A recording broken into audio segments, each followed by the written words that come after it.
Thank you, Nabil. To address this challenge, we are framing our approach through an academic and applied lens that takes into account the determinants of health outcomes among those who are engaged in music. By bringing these perspectives together, we propose a new model that not only acknowledges the positive and negative health impacts associated with learning, performing, and consuming music, but also cements music as an occupation. This interdisciplinary framework has the potential to shape how tertiary music institutions establish a health-promoting learning environment that serves all musicians, music educators, administrators, therapists, clients, and audiences alike. This full model is based on 3 frameworks: the biopsychosocial model, the total worker health model, and the development perspective. All of these have been widely used to address occupation-specific health concerns among populations. Starting first, looking at the biopsychosocial model, the biopsychosocial cultural model provides a holistic approach to assess the current state of tertiary music institutions, helping to organize the complex nature of managing occupational health risks in this setting. For example, biological risks may include repeated exposure to excessive sound levels, which can lead to music-induced or noise-induced hearing problems, or even instrument-specific musculoskeletal pain. Both can limit a performer's ability to execute their instrument at a level to which they are accustomed. Psychological pressures, including performance anxiety, perfectionism, and others, could also result in a decreased readiness for some performers. Lastly, social factors such as studio and ensemble culture, competition levels, and unspoken norms shape the overall learning environment, impacting students' engagement and success in music programs. Looking at these factors collectively highlights how the individual elements make up the broader context within our tertiary music institutions. This honors the lived experiences of student musicians and highlights areas that musicians themselves can potentially mitigate to avoid negative health outcomes. The total worker health model, developed by the National Institute for Occupational Safety and Health in the United States, focuses on integrating health protection and health promotion, while also ensuring that the organization is responsible for health promoting activities, not just the individuals. These efforts lead to changes in policy, programs, and the environment, resulting in more sustainable careers in the field. And this approach not only avoids harm, but also actively cultivates a healthy environment. In the tertiary music setting, we can employ this approach to develop a shared responsibility model, whereby administrators, faculty, and health professionals and others collaborate to create a safer and more health-promoting learning environment, rather than leaving the responsibilities solely to the individual student. This is accomplished by addressing systemic causes such as curriculum overload, unsafe sound levels, and others, thereby establishing institutional values that lead to musical excellence while minimizing the potential for risk.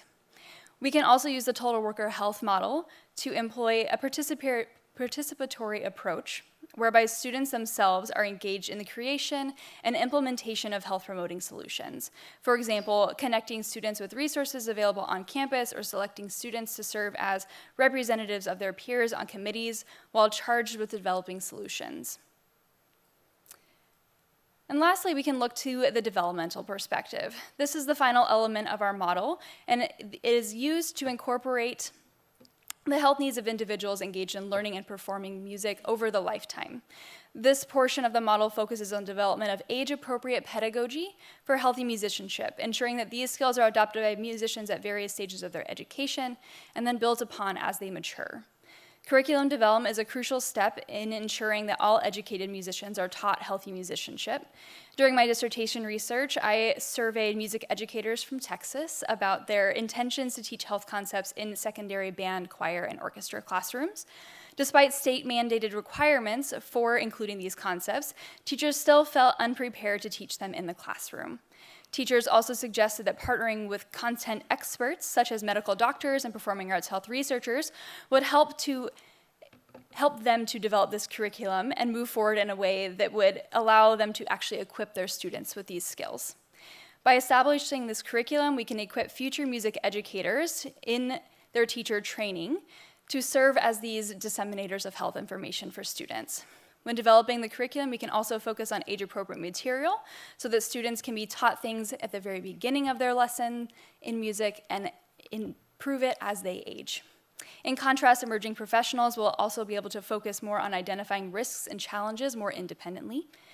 And when teaching student musicians, it's now the educator's responsibility to be aware of the occupational health risks associated with learning and performing music, to be knowledgeable enough to prepare age-appropriate preventative materials, and to be competent in responding to health concerns as they emerge among their students. Ensuring that educators at the tertiary level can respond to occupational health challenges this way will prepare students and future music educators for success as they build long-term, sustainable careers in music. Each of these models is valuable on their own, but together they provide us with a framework not only to understand the context of tertiary music institutions, but also to offer an opportunity to aid in establishing health-promoting culture within these tertiary music institutions. By combining these frameworks, we've developed the Total Musician Health Model, a comprehensive and interdisciplinary framework that addresses occupational health concerns in both conceptual and actionable ways. And together, they reflect this framework you see on the screen, which clarifies responsibility across roles among students, faculty, administrators, and health providers. It encourages cultural change by normalizing healthy practices and redefining success. It enables schools of music to implement evidence-based and scalable solutions that prioritize excellence and well-being. Let's ground this with a few examples, going back to our Total Musician Health Model. Studio faculty can recognize that a student's lack of discipline may be a symptom of avoidance or burnout. The biopsychosocial lens can help us see what other influences may be contributing to a student's health. Ensemble directors can now implement some safe sound practices, protecting hearing without sacrificing artistic goals, aligning with the Total Worker Health Model's perspective to integrate more systemic change across groups within an organization. Music education programs can embed occupational health principles into the curriculum so future music educators can now become knowledgeable about teaching health concepts to different age groups, resulting in more developmentally appropriate and lifelong impacts for their future students. And school leaders can audit institutional norms, such as overbooking, late-night rehearsals, and stigma around injury, and set the tone for a new health-promoting era. The Total Musician Health Model is a novel approach to understanding these factors that contribute to a health-promoting music environment. In the case of tertiary music institutions, the application of this framework also provides a pathway to establish a new subdiscipline in music. This new discipline could prepare music educators, administrators, and clinicians to understand, evaluate, and respond to music-specific health concerns. As we advocate for the adoption of a more widespread health-promoting initiatives at the tertiary level, we also recognize the need for experts in the occupational health of musicians, such as researchers, educators, or practitioners, to be embedded as faculty in tertiary music schools. These individuals can represent the occupational health perspective during development and dissemination of health-specific curriculum taught at tertiary music institutions, and the creation of developmentally appropriate lessons for young students. However, they can also serve as a contextual liaison for healthcare professionals as we take on a new approach to occupational health in the tertiary music environment. In the future, these experts could have a critical role in conducting needs assessments within music schools, liaising with existing campus services, seeking grant funding to support novel programs for students, and recruiting new students to participate in research activities that they have not done before. Adding this dedicated faculty member could ensure that someone is focused on this aspect within the tertiary music environment and will serve as a check and balance so that we're moving forward in a more health-promoting environment.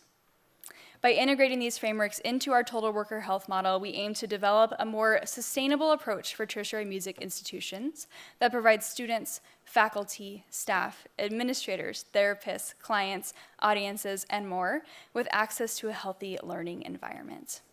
I'll now pass it off to Raluca, who will discuss the efforts of her working group and provide some recommendations for us. Thank you.